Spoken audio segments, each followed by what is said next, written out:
Hello, welcome to the Healthy Alternatives podcast. I am Dr. Christine Sauer with DocChristine.com. Today's show is a recording of my radio show of the same name. Enjoy! Good afternoon, this is Dr. Christine Sauer, your host of the show Healthy Alternatives here on 97.5 CIOE FM with live stream on communityradio.ca every Thursday at 12 noon Atlantic Standard Time. Thanks for tuning in today. In this show, I will talk mostly with guests about all aspects of health, healthcare and wellness, from conventional to alternative and everything in between. My mission for this radio show is to help change people's lives for the better by informing them about different options to get and stay healthy and well so they can choose for themselves which option might work in their case. And if you feel you are stuck in a dark place, I want to tell you, don't give up. There is a light at the end of the tunnel for you too. Today, I'm extremely pleased to be again with Nathalie Niddam. She's a certified and registered holistic nutritionist, a bulletproof human potential coach, and a biohacker. The first show aired a while ago, and we talked about her story and what we do about food quality, and it was absolutely fascinating. So, Nathalie, welcome back, and tell a little bit about what you do and what you do, who you are. Thank you so much, Christine. It's great to be back. Really had fun on the first show. I'm looking forward to this one as well. So basically, I work with clients both in a group setting and one-on-one, and I help them to basically optimize their performance and their health by addressing what I call, I've developed this 5-star method, and each of the stars stands for what I think is, what I believe to be really the pillars of what we need to address in order to be our healthiest, be vibrant, have health, have our energy together, and basically it's a program that speaks to longevity, right? And that is fascinating, and we all aim for the stars. So we are all curious now to hear more about your 5 stars, what they are, and how to reach them. Yeah, so really, the concepts that we're starting to see bubble up now is people used to talk about lifespan, and now we're talking about youth span. We're talking about living long, but living well. Mm-hmm. And so the 5, for those 5 pillars that we really need to address from the minute that we can bring our attention to it is our nutrition, our sleep, both how much we sleep and sleep quality, exercise and movement. Like, this isn't about spending hours in the gym, but it is about using your body in the way that it was meant to be used so that you maintain that vibrancy. How you manage your stress. Stress is such a massive issue in our society today. We're never going to make it go away, but we can definitely manage how it affects us. And then last but not least is mindset or attitude. And, that mindset attitude that we bring out with us every single day really provides the foundation for how everything else unfolds and how well we're able to deal with our nutrition and how well we sleep and whether or not we're going to take the time to take care of ourselves. That mindset underpinning really, I find, is a massive issue that I work on with clients to help them to really achieve their optimal performance. And it is so important. So many people do not love their body, and they just hate it, and then they treat it miserably. But if you don't love as a brain health coach, of course, I have to love my brain, and it's part of the body. If your body doesn't get well nourished or stress managed, your brain suffers and your brain makes the decisions. And then when you go to the grocery stores or you go to the coffee shop, you reach for the donuts. Absolutely. And so getting that mindset in place of and so many, I see this, funnily enough, of course, very much with women, but even with men sometimes. Like, we've been at war with our bodies for so long, for trying to look a certain way or be a certain way or whatever the case may be, and we forget that this is you. We've kind of externalized the body somehow, and embracing the body, being on the same side with yourself, and being coming from a place of acceptance and love towards your body and yourself, so that you're honoring yourself by doing these things, so that we shift people away from this, I can't do this, or I'm not allowed to do that, or I'm not allowed to eat this, to a mindset of abundance, which is, look at everything that I'm doing for myself. That's good. And I want to make decisions that it's a much nourish better place to come from. Yeah. Sorry? I want to make decisions that nourish me instead of that hurt me. And every time you make a decision, and we make thousands every day, it's important to stop and ask yourself, does it hurt me? Will it hurt me? Will it help me? Yeah, absolutely. Or even understanding what is your goal, right? So in business, people do goal setting all the time. But when it comes to our health, we don't think about what outcome it is that we're after, or maybe we don't believe that we're going to be able to get a certain outcome. And, we all know from business life that if you don't set your goals, you're not going to get anywhere. That's right. And it's not just the goals, but the end goal. And many people say, oh, I want to lose weight. And then I ask them, why do you want to lose weight? Well, the doctor told me, and I don't want to get diabetes because. And I said, okay, so if you lose the weight, what do you want to achieve then? What do you want to do then? Oh, I don't know. Yeah, they need to know what they want to do with the rest of their life. Absolutely. Well, and I think part of that is really helping people to connect with why. And sometimes you have to ask why many times until they want to punch you in the face. But really, but to the point where people start to understand, well, I want to lose weight because I don't want to get type 2 diabetes, because I want to be around for my kids or my grandkids, because I want to help other people, because, and all of those becauses, and it gives them a greater sense of purpose. Right. And so that they can check in with that. And I find that one of the things that's really important is to get people to write it down so that they can see it. Yeah. And I call it the 3 W's. The one is, who am I? Why am I here on this planet? What do I want to do with the rest of my life? And everybody has the rest of your life, even if you're 90 years old. Yep. And I have a worksheet for that. And as you said, it's so important that we write it down and maybe hang it on the wall. I have it hanging on my wall every day. So I know why I want to get up and why I want to make as good choices as I can that day. Amazing.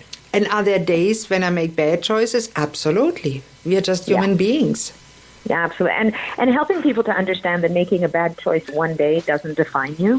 And it's not about falling off the wagon. It's about, as you say, it's about being human. And a big part of any good program out there, whether it's mine or someone else's, honestly, is our goal is to build resilience, is to help you to build resilience into your body, so that, down the road, when you're back in balance, you can have a piece of cake once in a while. It's okay. Yes. It's not the end of the world. But if you're really out of balance today, you just have a little less wiggle room. And our end goal really is to regain that resilience that is inherently natural to the human body once it's in balance. Yes, the metabolic flexibility, as Dr. Mercola calls it in his new book. I love that. Yeah. It's so true. Yeah. Absolutely. Like we are meant to be by nature and not like we try to be by artificially.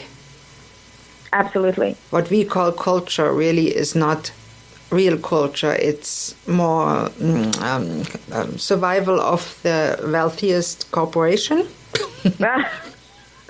That's a little political, but I think it's very true.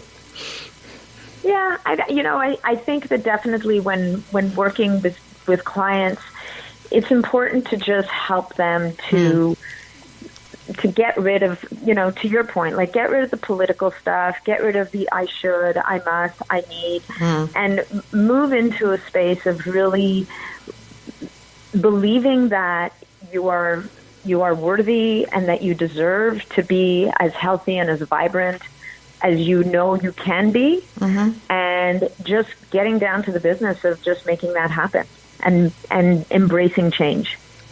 Yeah, and sometimes that may actually mean getting off the phone that you're using while you're eating and instead focusing on actually what are you eating right now. Does it taste like cardboard when you chew it more than 3 times? Like my favorite pet peeve, Wonder Bread. No wonder we are sick. Yeah, no, for sure, absolutely. And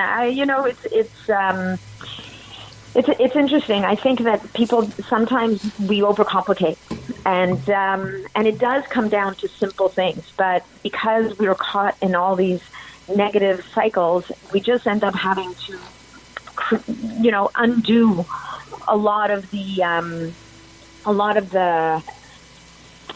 bad programming that we've allowed to set in. And it's part of the reason why I also love working with people who have families, because we can, if I'm working with a mom or a dad, what I see happening is I find it trickles down through the whole family. And by the time you're done working with people, you've impacted the lives of your clients, but of their children as well. And to me, that's the greatest gift. It's the greatest accomplishment, because if I knew when I was 10 what I know now, or even if I had been taught a certain way of doing things, then life would be just much easier. That's so very true. And we all need to think about what we are giving our children and grandchildren for an example. Yeah. And if we really want them to get old and sick and have diabetes at age 10 maybe, like many children now have, or if we want them to live healthy as long as they can.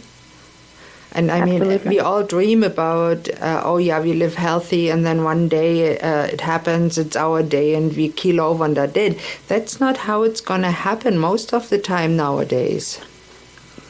And it's really sad. And I'm looking forward to talking more about your experience with the other stars of your Pillar program on the second half of this broadcast. And please stay tuned in after the commercial break for more about the 5-star method with Nathalie Niddam. Talk to you then. Thank you.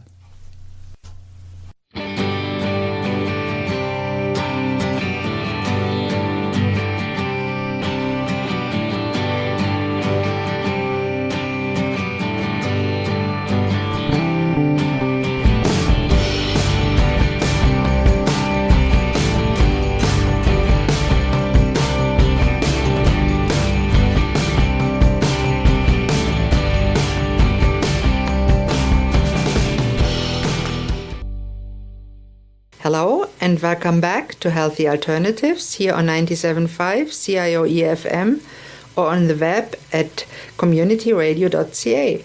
I'm your host, Dr. Christine Sauer, and today I'm talking with registered holistic nutritionist and biohacker Nathalie Niddam.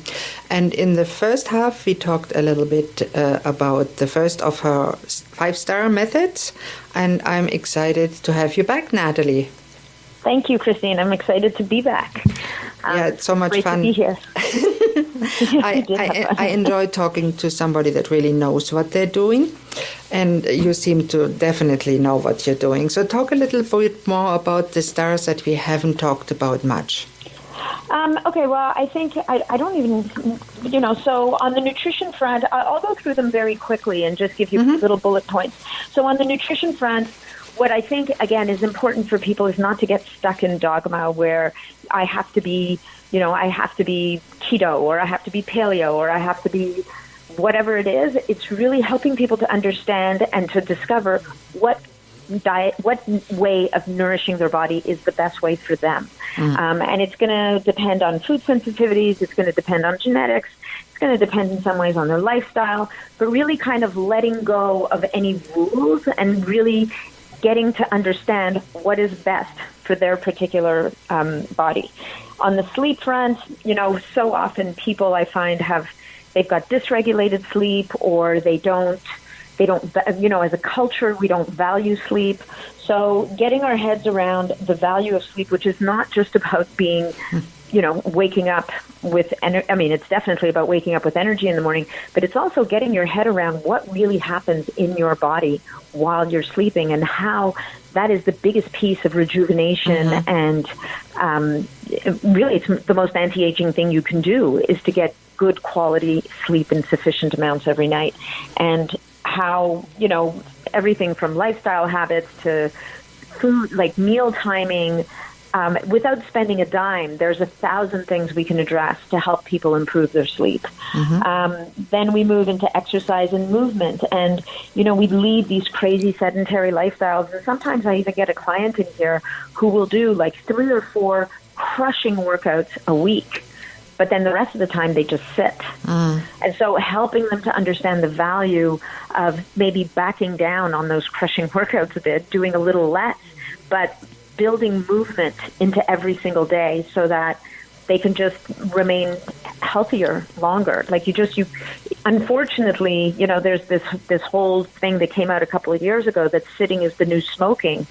And this business of sitting in a chair for 4, 5, 6, 7 hours in a day is really wreaking havoc with our physiology. And so even getting out of your chair once an hour and moving and jumping up and down is going to have massive impact both on your health and even on your ability to think and be productive at work. And then on the stress management side, I definitely, by the time people are done with me, they've got some kind of a mindfulness or meditation practice that they can go to.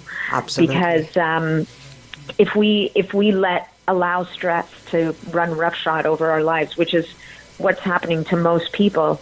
Again, like you can't sleep properly. You're not able to make good nutrition decisions because you're so stressed that it's your hormones that are driving your cravings. And that stress, that runaway chronic stress is ultimately going to impact you physically as much as it will emotionally. And we talked a lot about mindset in the last show. And I personally love to recommend meditative exercises like yoga or Tai Chi. My favorite, Tai Chi, absolutely. It's so stress relieving, you can't think of anything, and it builds neuroplasticity.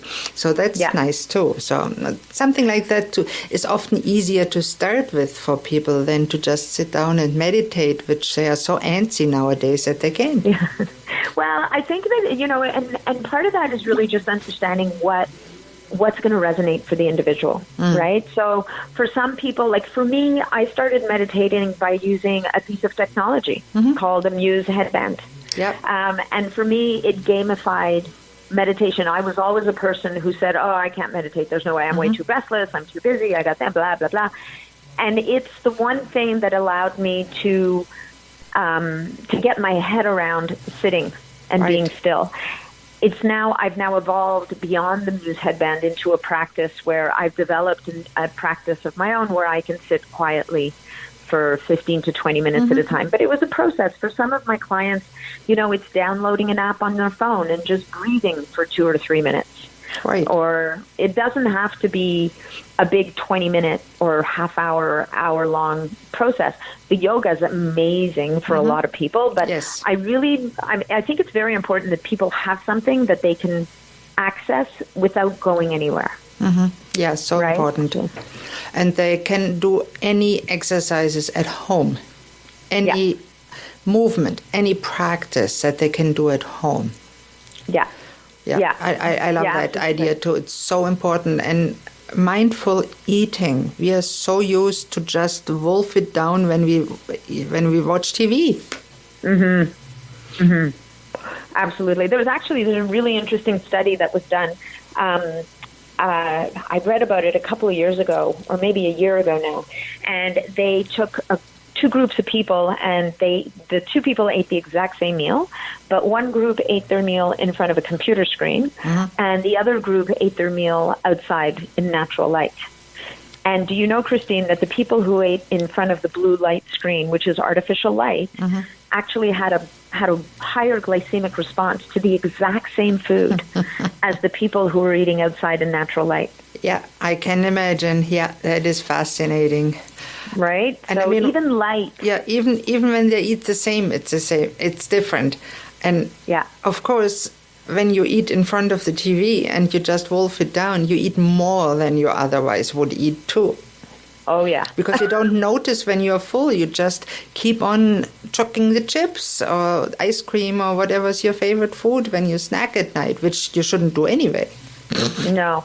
Well, meal timing is a big focus in my program as well, and helping people to create space between their meals is a big part of the work that we do.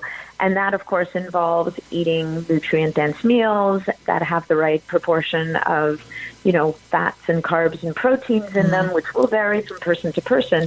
But you should be able to go 4 to 5 hours between meals, and certainly at least 12 hours between your last meal of the day and your first meal of the next day. Right. And for some people in our society right now, that's a challenge. And so we take baby steps and we work them towards that goal. Right, and so important because we are still sometimes given the advice, eat 6 small meals a day, but it's so hard to stop after a small meal. It's so much easier to eat a big meal and eat it less often. Yeah, well, and also think of all the decisions you have to make. Right? You have to decide 6 times a day that you're going to eat the right thing, and you have to, and it's all this shopping and all this prepping, and honestly, it's just so much work. So, we work towards this concept of food freedom where we're kind of freed from this, we've become slaves to food, and I think part of that is we've been given some bad information. Part of that is the hyperpalatability of all the commercial foods out there that have virtually been designed to drive us to overconsume them. Like people have spent, R&D departments have spent millions of dollars making a food irresistible. So when you brought up chips, to manipulate there's a very famous Lay's chip commercial that says you can't just eat one, or maybe it's Pringles. I don't know. It's one of those. Whatever. And they're not kidding. No, it's true. They're addictive. Food can be addictive. Now, before we wrap that up, I would love you to share how listeners that are interested can contact you. For sure. So the best way to contact me is you can contact me through my website at nathalieniddam.com. So it's just my name, but Nathalie is spelled a little different. It's with an H. It's Nathalie. Or you can find me on Facebook or on Instagram, again, under my own name. And on Facebook, I have a Facebook page called Biohacking for Longevity, the 5-Star Method. And those are probably the best ways to reach me. Now, that's wonderful. Now, to leave our viewers with, how about 1 or 2 of your most favorite and most transformative tips that you say every day? I think that baseline, I think that people need to honor and value and work on their sleep so that they're allowing their bodies to regenerate every day, and just to eat real food, stay away from the processed stuff, and try not to eat too often. Just eat when you're hungry. Follow your hunger.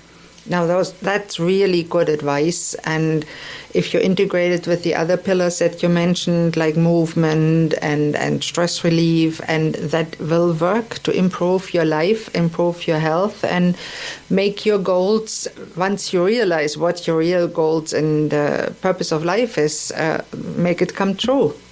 Absolutely. Thank you so much, Christine. Thank you so much to be on my show, Nathalie, and it was amazing to do that. And this brings me to the end of today's show. Please don't hesitate to contact me with any questions, thoughts, comments, or suggestions. Or if you'd like to contact Nathalie and forgot her contact information, my email here is christine@communityradio.ca, or you can, of course, contact me through my website, docchristine.com. And I'm always grateful for any feedback. I also want to extend a special thank you to today's producer, Luke Ettinger. Thanks, Luke. Great guy. You might not know this, but this is a volunteer-run, non-profit radio station, and we even have an art gallery. Thank you all for listening to Healthy Alternatives.